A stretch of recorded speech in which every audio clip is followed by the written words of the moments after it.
Alu!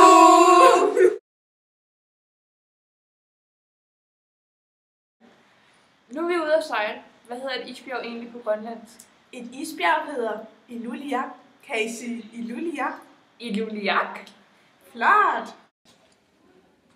Hvor koldt. Meget. Der er en grønlænder derovre.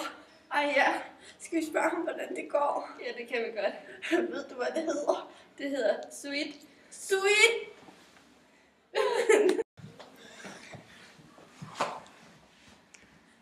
Det her, det er min familie. Dem elsker jeg rigtig højt. Hvordan siger man, jeg elsker dig på grønlandsk? Det hedder Asavagit. Asavagit. Ja, det var flot. Hvordan siger man, det var flot på grønlandsk?